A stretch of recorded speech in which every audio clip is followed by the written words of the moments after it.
Good afternoon, everyone, and thanks for joining me. My illustrated talk will be based on my mother's memories of growing up in Corrie, and she was called Margaret Kelso.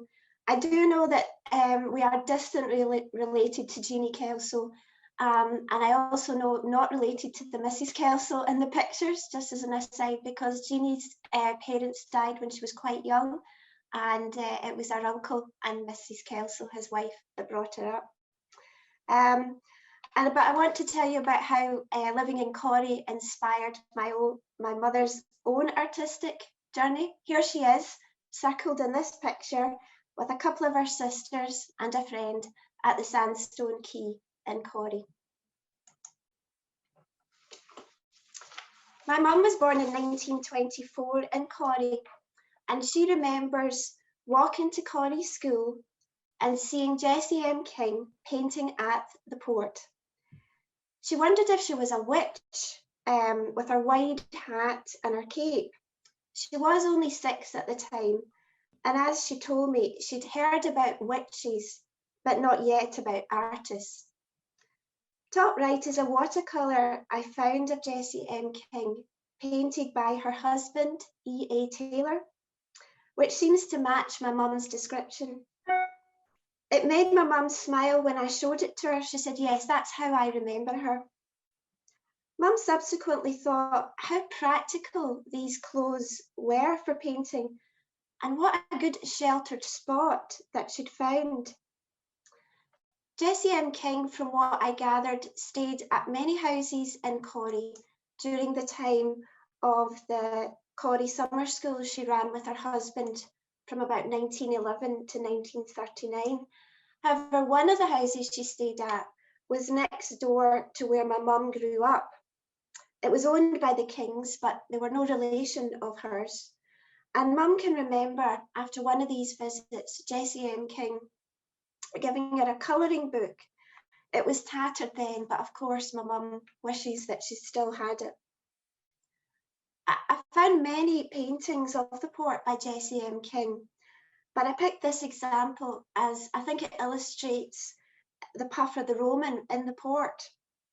My mum's father, Captain Alistair Kelso, he was part owner and skipper of the Roman, and it was his livelihood. The puffer boats were agile and could load and unload in shallow waters, carrying various supplies around the west coast of Scotland. They were made famous by the Parahandy stories of the vital spark. Here is another picture of the Roman, this time in the Sandstone Quay, the other port in Corrie. This was painted by Archibald Sandeman, who we've heard about already today, and it featured in an exhibition called At Home in Bearsden and Corrie. As Mum said, Mr. Sandeman could have painted this from the window of his holiday house. The Sandeman family, they took Springwell for a period, I think during August, in the summers when Mum was growing up, and it's shown here. Mum's childhood home was next door at Benvarren, and her maternal grandparents, aunts, uncles rented Alpine, which was the other side of Springwell. The family that owned Springwell were the McQueens, and like Mum's family, they flitted to their back house in the summer to rent out their front house to summer visitors. Mr. Sandeman was not a trained artist, but a very good one all the same, and his wife and daughter, they were trained artists, Muriel Boyd Sandeman and Margot Sandeman. And Margot continued to spend holidays in Arran, as we've heard, as an adult in High Corrie, and where she sometimes stayed with her friend, Joan Early.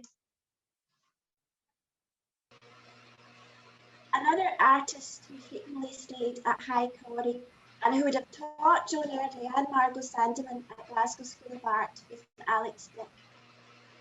This is a self-portrait of Miss Jessie Alexandra Dick, never her full name. She was born in 1896 and she studied at GSA, and then she stayed on as a member of staff from 1922 to 1960.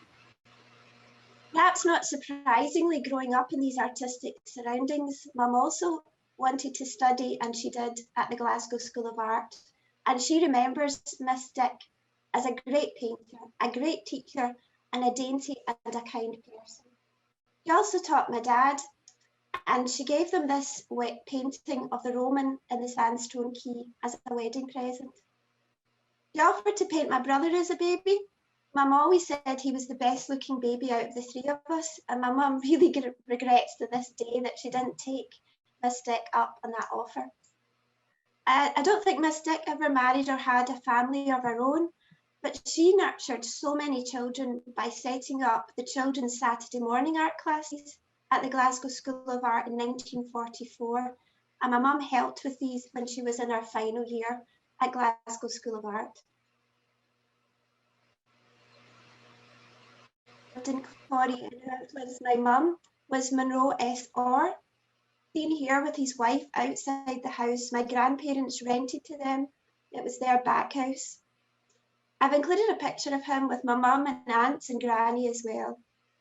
Monroe had been a successful illustrator in London, but he came to Corrie after his home and many of his original watercolours were destroyed in the Blitz. Tragically, his only son was killed in the war too. His brother, Stuart Orr, also lived in the village, and he was perhaps better known. Monroe Sr was born in 1874, and he studied at the Glasgow School of Art from 1894 to 1900, and he died in Corrie in 1955. Here are a couple of his watercolour illustrations from a book called 2 Years Before the Mast by R.H. Dana. He gave this to my grandparents and their family for the Christmas of 1949. Growing up, I remember seeing postcards he'd written, and I always loved his handwriting, seen here in the book dedication. Unfortunately, I never met him, but my mum gave me an insight into his great sense of fun, despite everything that had happened to him. One such example is when my mum, in her late teens, was invited to their house one Hogmanay for some drinks. Mum said she was looking at a painting on the wall of a ship at sea. She said she thought she was seeing things, or had maybe drunk a little too much, as the ship seemed to be moving in the painting. It was only the next day when Monroe revealed that every time he went upstairs, he was pulling the hanging cord gently on the painting. Mum said he used to model his illustrations on his wife and himself. They're quite different in style from Jessie M. King, who was ages with him and would have studied at GSA at the same time. He has much more focus on figures and faces, and often these were droll or grotesque, but often quite humorous. I think these faces on the eggs he drew to amuse my mum and her siblings show that quite well. They certainly amused me and my cousins. They had pride of place for years in my granny's display cabinet. If you Google Monroe Sr, as I did, you come across many of his book illustrations, all to such a high quality. But he isn't that well known, and Mum is pleased for me to highlight the great work of this Corrie resident. He gave Mum and Dad these two etchings on the right as wedding presents. He called them the pensioners, and he wished Mum and Dad a long and happy life, growing old together. Mum never forgot that, and she was touched that he had given them two of his last remaining works.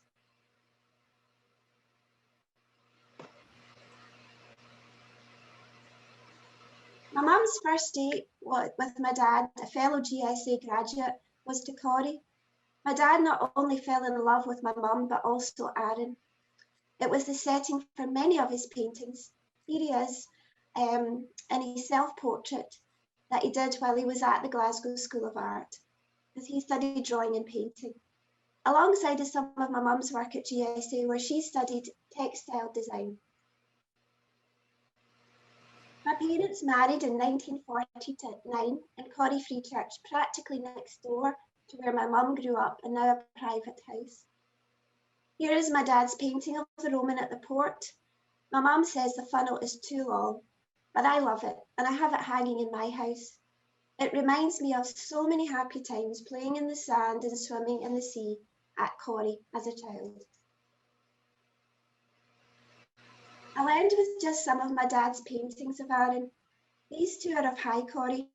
The arrangement of whitewashed cottages, the mountains behind and the sea at front have made, as we've heard, the perfect inspiration of so many artists over the years. Mum can remember the artist McLaughlin Milne that we've just heard about walking around the village. She remembers him as a nice old man. I have to laugh at that because he would have been in his 70s and Mum's now in her 90s. But anyway, she also remembers the day of his wedding up at the house in High Corrie. The painting on the right, Mum looks at every day. It's her link to Corrie and my dad, who passed away nearly 30 years ago now. Here is my dad up in the Arran Hills, where he liked to be best. He always liked to paint in situ, and never from a photograph. He would get up early to catch a sunrise and ensure he was back in time to spend the day with us. He always told me to look carefully at all the colours you see and bring these out in your paintings.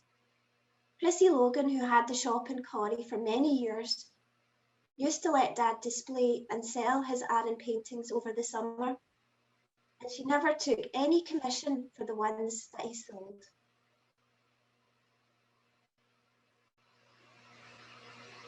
Just loading up, here we are. When I asked my mum why so many artists come to Arran, she looked at me as if I'd asked the daftest question. But her answer was, it is so beautiful and so accessible. Here's just some of my dad's paintings of Arran. It was hard selecting which ones to include. How many places do you recognise? There's a cornfield at Sannox, the standing stones at Macri, Lochranza Castle, Holy Isle from Longlash, and the String Road with Brodick Castle just visible. I had to end with a picture of my mum, just taken a few weeks ago. She's nearly 97 now, and she's still enjoying artistic endeavours and a cup of tea with a biscuit. The colouring book artist that she's colouring in there has a link to Arran, as her grandfather was the head gardener at Brodick Castle for a while. The connection just adds to Mum's enjoyment. Mum also told me of being invited to afternoon tea along the village in Corrie with Harry Keir and Benno Shorts. Harry Keir was another artist who rented a house in Corrie, and he was entertaining one of Mum's lecturers, Benno Shorts, who taught sculpture and did many fine pieces of work around Glasgow. I've included a picture of the mug Mum made while she was at GSA. Mum also talked about arranging for Sir Harry Jefferson Barnes to talk at her mum's rural in Corrie. He was a drawing and painting tutor at GSA when Mum was there, and he later became the director of GSA. She remembers him saying that it's mainly men who buy paintings for their home to have something to look at, as women are mainly occupied with knitting or sewing. Mum pointed out this was before the days of televisions in houses. I think my mum's got many more memories to share with me, and I must keep still asking her. But thank you, Mum, for sharing these memories with me. And thanks everyone for listening.